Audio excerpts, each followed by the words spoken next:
ശ്രീ പിണറായി വിജയൻ പറയുന്നത് ഈ ഇലക്ഷൻ്റെ ഈ ജനവിധി പ്രതീക്ഷിച്ചതല്ല എന്നുള്ളതാണ്. പക്ഷെ ഞാനിത് വളരെ പ്രതീക്ഷിച്ചിരുന്നത് തന്നെ. കാരണം എന്തുണ്ടാവുന്നെന്നുള്ളത് എനിക്കറിയാം. ഞാൻ കണ്ടുകൊണ്ടിരിക്കുന്നതല്ലേ. അദ്ദേഹത്തിന് ഇത് കാണാൻ ഒക്കത്തില്ല. കാരണം അദ്ദേഹം ഈ 40 വാഹനങ്ങളുടെ അകമ്പടിയോടുകൂടി നടക്കുമ്പോൾ, ഇതുപോലെ ഉയരത്തിലിരിക്കുമ്പോൾ അദ്ദേഹത്തിന് മനസ്സിലാകത്തില്ല ഈ താഴെയുള്ള കാര്യങ്ങൾ എന്താണെന്ന്. അതാണ് പ്രശ്നം. വഴിയെ നടന്നു പോകുന്നവനെ ചെടിച്ചട്ടി കൊണ്ട് അടിക്കുക, കാണുന്നവനെ എല്ലാം പ്രതിഷേധ സ്വരം ഉയർത്തുന്നവനെ പിടിച്ചെള്ളി തോട്ടിലിടുക, ഈ രീതിയിലൊക്കെ പോയി അടിച്ച് ശരിയാക്കുക, അടുപ്പിക്കുക. ഇതൊക്കെ വരുമ്പോൾ ആ ജനങ്ങളുടെ മനസ്സിലുണ്ടാകുന്ന വെറുപ്പ് എത്രയാണെന്നുള്ളത് അത് ഒന്ന് തിരിച്ചറിയണം. പക്ഷെ ഇവിടെ സംഭവിച്ചേക്കുന്നതെന്ന് പറഞ്ഞാൽ ഒരു സ്വേച്ഛാധിപതിയുടെ ഭരണത്തെ ജനങ്ങൾ എതിർത്തു എന്നുള്ളതാണ്, വെറുത്തു എന്നുള്ളതാണ് ഇപ്പോൾ കാണുന്നത്. വേറൊന്നുമല്ല. ഇനി അതൊക്കെ ഈ എന്തൊക്കെ വാരിക്കൊടുത്തെന്ന് പറഞ്ഞാലും എന്തോ കൊടുത്തേ ഒന്നുമില്ല. ഈ ആശമാരെന്ന് പറയുന്ന ഒരു വർഗം ഉണ്ടായിരുന്നു. അവർ ഈ തെരുവിൽ എത്ര ദിവസം കിടന്നു, കഷ്ടപ്പെട്ടു. അതിൻ്റെ ഒരു അവർ തലയെ കൈയും വെച്ച് പ്രാവി ഇറങ്ങിപ്പോയതാണ്. അതൊന്നും എളുപ്പമൊന്നും പോകത്തില്ല മനുഷ്യൻ്റെ മനസ്സിൽ നിന്ന്. അത്ര കഷ്ടം. ബാക്കിയുള്ളവർക്ക് അവർക്ക് അതായത് നോക്കുകൂലി കൊടുക്കാൻ കാശുണ്ട്, പക്ഷേ ഇവർക്ക് കൊടുക്കുകയല്ല. എന്താണെന്ന് ചോദിച്ചു കഴിഞ്ഞാൽ അവരുടെ അടുത്തുള്ള വൈരാഗ്യമാണ്, പാവങ്ങളായതുകൊണ്ടാണ്. അവർ ഭരണത്തിൽ അവർക്ക് എന്തുമാത്രം സ്വാധീനം ഉണ്ടാവും എന്നുള്ളത് നമ്മുടെ നിലമ്പൂർ ഇലക്ഷന് നമ്മൾ കണ്ടതാണ്. അതേപോലാണ് അവർക്കിപ്പോൾ ഈ പറയുന്ന തദ്ദേശ സ്വയംഭരണ സ്ഥാപനങ്ങളിലേക്കുള്ള തിരഞ്ഞെടുപ്പിൽ അത് പ്രതിഫലിച്ചത്. അത് യഥാർത്ഥത്തിൽ ഈ പാർട്ടിക്ക് ഒരുപാട് ദോഷം ചെയ്തു. അവരെ അത്രയും വൈരനിര്യാതന ബുദ്ധിയോടുകൂടി അവരെ കാണുകയാണ്. എന്തിനാണെന്ന് എനിക്ക് മനസ്സിലാവുന്നില്ല. എന്തിനങ്ങനെ ആയി എന്നുള്ളതും നമുക്ക് എനിക്കിഷ്ടമുള്ളത് ചെയ്യും. അതാ ഞാൻ പറഞ്ഞേ, സ്വേച്ഛാധിപതിയുടെ തീരുമാനങ്ങൾ പലപ്പോഴും ജനങ്ങൾ വെറുക്കും. അതാണ് സംഭവിച്ചേക്കുന്നത്. ഇവിടെ ഇപ്പോൾ ഈ UDF ഈ ചരിത്രത്തിൽ അടുത്ത കാലത്തെങ്ങും ഇല്ലാത്ത വിധത്തിലുള്ള ഒരു വലിയ വിജയം. അതായത് അതുപോലെ തന്നെ ഇടതുപക്ഷ മുന്നണിക്ക് 2010 ശേഷം ഉണ്ടായ ഏറ്റവും വലിയ പതനം. അതാണ് നമ്മളിപ്പോൾ ഇവിടെ കണ്ടത്. അപ്പോൾ അത് ജനങ്ങൾ അറിഞ്ഞു കൊടുക്കുന്നതാണ് ഈ താഴെത്തട്ടിൽ. അതായത് ഈ ഗ്രാമപഞ്ചായത്തുകളുണ്ടല്ലോ, 511 ഗ്രാമപഞ്ചായത്തുകളാണ് UDF പിടിച്ചത്. 511. ഇതൊക്കെ എന്നൊക്കെ പറഞ്ഞു കഴിഞ്ഞാൽ ജനങ്ങളുടെ ഇച്ഛയാണ് ഈ ഗ്രാമപഞ്ചായത്തിലെ പ്രതിഫലിക്കുന്നത്.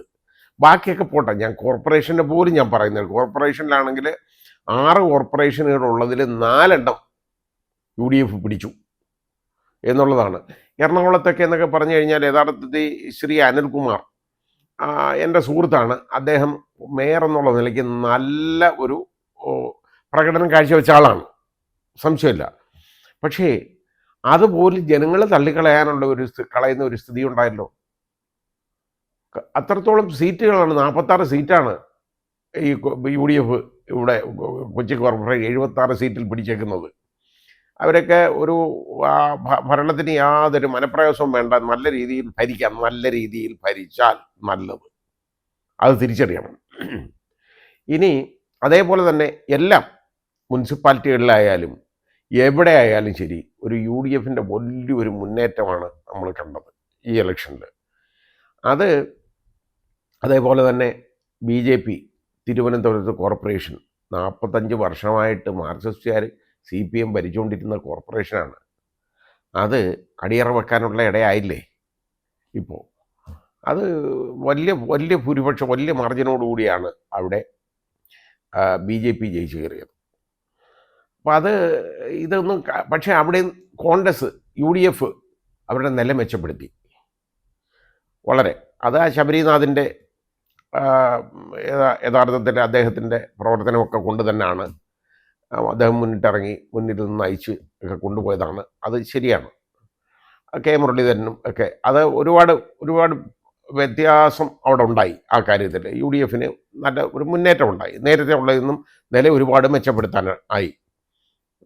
ഇവിടെ ഇനിയിപ്പോൾ ഇറങ്ങും വെള്ളയടിച്ച കുഴിമാടങ്ങളെന്ന് പറഞ്ഞുകൊണ്ട് ഓരോന്നും ഇറങ്ങിയിട്ട് അതാണ് ഇനിയിപ്പോൾ എന്താ സംഭവം എന്നറിയാമോ? ഇപ്പം ജനങ്ങളുടെ ഒരു പൾസ് മനസ്സിലായി. അതുകൊണ്ട് ഇനിയിപ്പോൾ എന്തോന്ന് പറയുക, ഇനിയിപ്പോൾ ഉള്ളത് മുഖ്യമന്ത്രി സ്ഥാനം നോക്കിയാണ് നടക്കുന്നത്. നിങ്ങൾ യു ഡി എഫ് ചെയ്യേണ്ടത് ഈ മുഖ്യമന്ത്രി സ്ഥാനമൊന്നുമല്ല നോക്കേണ്ടത്. ശരിയായ രീതിയിൽ ജനങ്ങൾക്ക് വേണ്ടി പ്രവർത്തിച്ച് അടുത്ത നിയമസഭാ തെരഞ്ഞെടുപ്പിൽ അത് നല്ല രീതിയിലുള്ളൊരു പ്രകടനം കാഴ്ചവെക്കണം. അതാ ചെയ്യേണ്ടത്. അല്ലാതെ ഈ എനിക്ക് മുഖ്യമന്ത്രിയാവണം മറ്റേതാവണം എന്നും പറഞ്ഞ് ഈ കാലെ പിടിച്ച് വലിക്കുന്ന പണിയുണ്ടല്ലോ, അതൊക്കെ നിർത്തണം. ഇവിടെ നേതാക്കൾ നന്നായിട്ട് പ്രവർത്തിച്ചവരുണ്ട്. നന്നായിട്ട് പ്രവർത്തിച്ചതെന്ന് പറഞ്ഞു കഴിഞ്ഞാൽ നല്ല രീതിയിൽ പ്രവർത്തിച്ചത് KC വേണുഗോപാൽ. നല്ല ഒരു പ്രവർത്തനമാണ് അദ്ദേഹം നടത്തിയത്. അതൊന്നും കാണാതിരിക്കുന്നുകൂടാ ഇതിനകത്ത്. അതേപോലെ തന്നെ വി ഡി സതീശൻ കുറച്ച് ഒരു അഹങ്കാരത്തിൻ്റെ ഒരു ലാഞ്ചന അദ്ദേഹത്തിൻ്റെ പലപ്പോഴും പല പ്രകടനങ്ങളും കടന്നുകൊണ്ട് അതൊന്ന് കുറയ്ക്കണം. ബാക്കി കെ മുരളീധരൻ, രമേശ് ചെന്നിത്തല, ഇവരൊക്കെ വളരെ നന്നായിട്ട് പ്രവർത്തിച്ചവരാണ്. ബാക്കി നേതാക്കളൊന്നും പ്രവർത്തിച്ചിട്ടുണ്ടെന്ന് ഞാൻ പറയുന്നത്. പക്ഷേ ഇവരുടെ ഇത്രയും പേരുടെ കാര്യം എടുത്തു പറയേണ്ടത് തന്നെയാണ്. അപ്പോൾ അവർ നല്ല രീതിയിൽ മുമ്പോട്ട് പോയി. ഇപ്പോൾ ഈ വി ഡി സതീശനാണെങ്കിൽ ഈ എറണാകുളം ജില്ല യഥാർത്ഥത്തിൽ അദ്ദേഹത്തിൻ്റെ പ്രവർത്തനം വളരെ വലുതായിരുന്നു. ഈ ജില്ലയിലെ എല്ലാം തൂത്തുവരികയല്ലായിരുന്നു. ഇവിടെ ജില്ലാ പഞ്ചായത്തിലാണെന്നുണ്ടെങ്കിൽ പ്രതിപക്ഷം ഇല്ല, ആ രീതിയായി. ഈ വിജയത്തിൽ കോൺഗ്രസ് മതിമറക്കരുത്. മതിമറന്നു പോരെന്ന് പറഞ്ഞു കഴിഞ്ഞാൽ നിങ്ങൾ പരസ്പരം ഉള്ള അടി അങ്ങ് നിർത്തണം.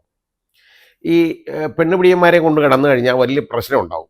അത് പാലക്കാട് നമ്മൾ കണ്ടതാണല്ലോ. പാലക്കാട് നഗരസഭയിൽ നമ്മളിപ്പോൾ കണ്ടതാണ്. കാരണം അത് കാണാനിടയെ അത് നോക്കണം. അപ്പം അവിടെ CPM-ഉമായിട്ട് ഒരു അഡ്ജസ്റ്റ്മെൻ്റ് ഉണ്ടാക്കി അവിടെ ഭരിക്കുക എന്ന് പറഞ്ഞു കഴിഞ്ഞാൽ, അവിടെ നോക്കുകയാണെന്ന് പറഞ്ഞു കഴിഞ്ഞാൽ BJP-ക്കെതിരെ നിൽക്കുക എന്നുള്ളതാണ് മതേതര പാർട്ടികൾ എന്നുള്ള നിലയ്ക്ക് ഇവർക്കൊക്കെ ചെയ്യാവുന്നതാണ്. അങ്ങനെയുള്ള വിട്ടുവീഴ്ചകളൊക്കെ നടത്തി ആലോചിക്കണം. അതുകൊണ്ട് വേറെ കുഴപ്പമൊന്നും സംഭവിക്കാനൊന്നുമില്ല. പിന്നെ അതൊക്കെ വളരെ ആലോചിച്ച് ചെയ്യേണ്ട കാര്യങ്ങളാണ്. അങ്ങനെ ഇരിക്കുമ്പോൾ ഈ ജയത്തിൽ മതിമറന്നിട്ട് ഉള്ള തോന്നിവാസങ്ങളും ഇനി അങ്ങോട്ട് കാലെ പിടിച്ചു വലി, അത് മാത്രവും ഇനി അങ്ങോട്ട് മത്സരിക്കാനായിട്ട് ഇറങ്ങി അങ്ങ് വരും ഓരോ സീറ്റിലും. ഇതൊന്നും ഓരോ സീറ്റൊന്നും ആർക്കും പതിച്ചു കൊടുത്തതല്ല, അത് ആദ്യം മനസ്സിലാക്കണം. അപ്പോൾ അവിടെ പുതിയ ആൾക്കാർ വരണം. വരാതെ ഈ കണ്ടുമടുത്ത ആളുകളുണ്ടല്ലോ, അവരെ മാത്രമായിട്ട് ഇവിടെ ഒന്ന് എങ്ങും നിർത്തരുത്. അത് ഒന്നും അറിയാൻ വയ്യാത്ത ഒരുപാട് പേര് അവർ ഇങ്ങോട്ട് ഇറങ്ങുക. ഇനി അങ്ങോട്ട് സ്ഥാനാർത്ഥി മോഹികളുടെ ഒരു നിര അങ്ങുണ്ടാവും. അതൊന്നുമല്ല വേണ്ടത്. അങ്ങനെ സ്ഥാനാർത്ഥി മോഹികളായിട്ടുള്ളവരെ ഒന്നുമല്ല നോക്കേണ്ടത്. അവരെയൊക്കെ തിരഞ്ഞെടുക്കുന്നതിന് പോലും നല്ല ശരിയായ ഒരു മാനദണ്ഡം വേണം. അതായത് അവർ നന്നായിട്ട് ജനങ്ങളുടെ പ്രവർത്തിക്കുന്നത്, നല്ല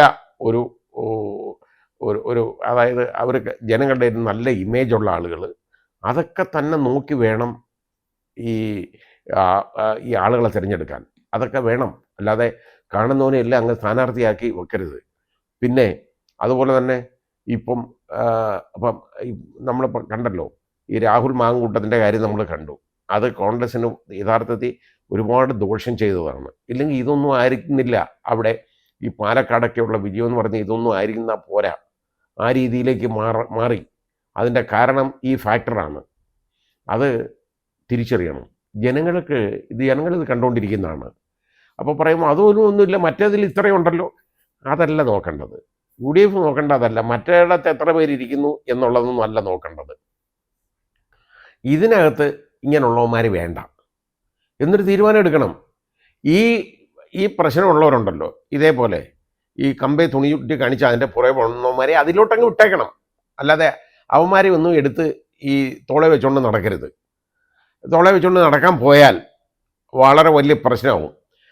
അവന്മാരെ അങ്ങനെ വേണമെന്ന് നിർബന്ധമുള്ളവരുണ്ടല്ലോ ഇതിനകത്ത് കാണാം, അവരെ അങ്ങോട്ട് മാറ്റി അങ്ങ് നിർത്തിയേക്കണം. അവർ പറയുന്ന ഒന്നും കേൾക്കരുത്, അതാ വേണ്ടത്. ഇങ്ങനെയുള്ളവന്മാരെയും കൊണ്ട് നടക്കുന്നവരെ ഇതൊക്കെ ഓരോ സ്ഥാനാർത്ഥികളുടെയും ഈ രീതിയിലുള്ള പശ്ചാത്തലമൊക്കെ പരിശോധിച്ച് വേണം അവരെ സ്ഥാനാർത്ഥികളാക്കാൻ. അല്ലാതെ അയാൾ കൊള്ളാം, കോൺഗ്രസ്, നല്ല കോൺഗ്രസ്സുകാരൻ, എന്തോന്നും നല്ല കോൺഗ്രസ്, അതൊന്നും അല്ല നോക്കേണ്ടത്. അയാൾ എങ്ങനെയാണ്, അയാൾക്ക് അഴിമതി നടത്തുന്നവനാണോ, അതുപോലെ ഇതുപോലെ സ്ഥാനമോഹി, അതുപോലെ തന്നെ ഈ പെണ്ണുപിടിയൻ, ഇതൊക്കെ ഉണ്ടെന്നുണ്ടെങ്കിൽ ഉണ്ടല്ലോ, എവരെ അങ്ങ് കളഞ്ഞേക്കണം അതിൽ നിന്ന്. എന്ന് വെച്ചാൽ അയാൾ നടന്നോട്ടെ, പ്രവർത്തിച്ചോട്ടെ, പക്ഷേ അയാൾ സ്ഥാനാർത്ഥിയാവണ്ട എന്നൊരു തീരുമാനം എടുക്കണം. നല്ല അച്ചടക്കം വേണം എന്നർത്ഥം. അതാണ് വേണ്ടത്. അതേതായാലും ഈ ഈ അത് എന്തായാലും അത് മനസ്സിൽ വെച്ചുകൊണ്ടായിരിക്കും ഇനി പ്രവർത്തിക്കുന്നത് എന്ന് നമുക്ക് ഊഹിക്കാം. അങ്ങനെയാണെങ്കിൽ UDF നിങ്ങൾ മനസ്സിലാക്കേണ്ടത് എന്താണെന്നറിയോ? നിങ്ങൾ വളരെ നല്ല ആളുകളൊന്നും ആയതുകൊണ്ടല്ല ഈ ജനങ്ങൾ നിങ്ങളെ ജയിപ്പിച്ചത്. ആദ്യം മനസ്സിലാക്കണം. നിങ്ങൾ നിങ്ങളെക്കാളും നല്ല ആളുകളൊക്കെ ഇവിടെ ഉണ്ട്. പക്ഷേ ഒരു സ്വേച്ഛാധിപത്യയുടെ ഭരണമുണ്ടല്ലോ, സ്വേച്ഛാധിപതിയുടെ ഭരണം, അതിൽ മനമെടുത്ത ആളുകളാണ് നിങ്ങളെ ഈ സ്ഥാനത്തോട്ട് കൊണ്ടുവന്നതെന്ന് ഒരു വേണം. അല്ലാതെ നിങ്ങളുടെ നന്മ കൊണ്ടൊന്നും അല്ല. അത് തിരിച്ചറിയണം. അഹങ്കാരം വെടിയണം. അന്തസ്സോടുകൂടി ജനങ്ങൾക്ക് വേണ്ടി പ്രവർത്തിക്കണം.